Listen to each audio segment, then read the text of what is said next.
नमस्कार दोस्तों, शिवा स्टोरी में आप सभी का स्वागत है। ज्ञानवर्धक कहानियां में आज की कहानी है होलिका की अधूरी प्रेम कहानी। दोस्तों, इस चैनल को सब्सक्राइब नहीं किए हैं तो चैनल को सब्सक्राइब जरूर कर ले। मैं इसी तरह का ज्ञानवर्धक कहानियां लेकर रोज आता हूँ। तो चलिए कहानी की ओर बढ़ते हैं। देश भर में होली का पर्व बहुत धूमधाम से मनाया जाता है और इस पर्व की शुरुआत सबसे पहले वज्र में की जाती है।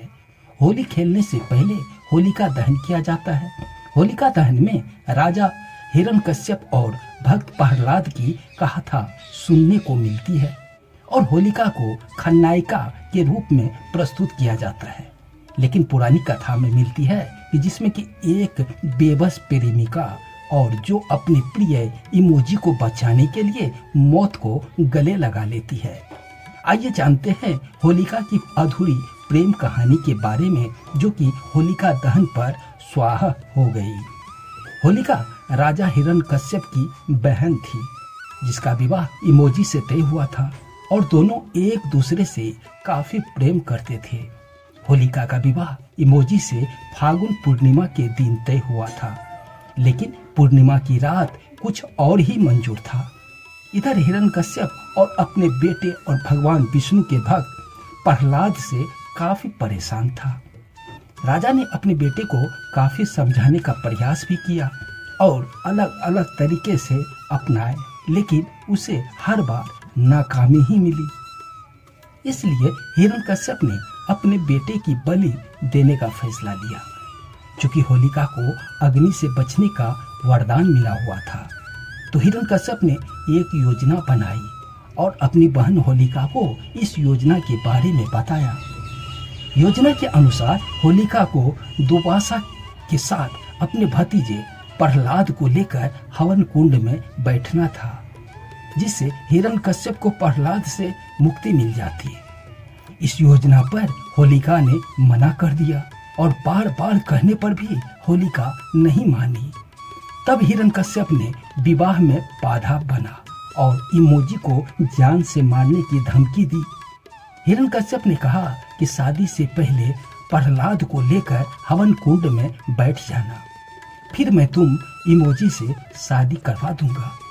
बेबस होकर होलिका ने अपने भाई की बात स्वीकार कर ली और प्रहलाद को लेकर शादी वाले दिन ही, यानी कि पूर्णिमा तिथि को हवन कुंड में बैठने की योजना बनाई। इमोजी को इस बारे में कुछ भी पता नहीं था। वह पूर्णिमा की रात बारात लेकर आ ही रहा था। होलिका दुर्वासा के साथ अपने भतीजे विष्णु भक्त प्रहलाद को लेकर हवन कुंड में बैठ गए। लेकिन अचानक से हवा ऐसी चली कि दुर्वासा प्रहलाद के पास आ गई और होलिका जलकर भस्म हो गई और प्रहलाद की बाल भी पाका नहीं हुआ। बारात लेकर पहुंचे इमोजी ने जब यह देखा तो वह बात स्वीकार नहीं कर सका और वह विलाप करने लगा। विलाप करते करते अग्नि कुंड में कूद गया, लेकिन तब तक तो अग्नि शांत हो चुकी थी। व्याकुल इमोजी यह देखकर अपना सुध बुध खो बैठा और सब कुछ छोड़ छाड़ के वन की ओर चल दिया। होलिका का त्योहार वर्ष में अति प्राचीन काल से ही मनाया जा रहा है। इसकी दृष्टि से देखें तो यह वैदिक काल से मनाया जा रहा है। हिंदू मास के अनुसार होली के दिन से नए वसंत की शुरुआत होती है। चैत कृष्ण प्रतिपाद के दिन धरती पर प्रथम मानव मनु का जन्म हुआ था। इसी दिन कामदेव का पुनर्जन्म भी हुआ था। इन सभी खुशियों को व्यक्त करने के लिए रंग उत्सव मनाया जाता है। इसके अलावा हुड़दंग और रंग उत्सव का यह भी कारण है कि नरसिंह रूप में भगवान इसी दिन प्रकट हुए थे और हिरण्यकश्यप नामक महान असुर का वध कर प्रहलाद को दर्शन दिए थे। दोस्तों, ये कहानी पसंद आई हो तो चैनल को सब्सक्राइब जरूर कर ले। मैं इसी तरह का ज्ञानवर्धक कहानियां लेकर रोज आता हूँ। धन्यवाद।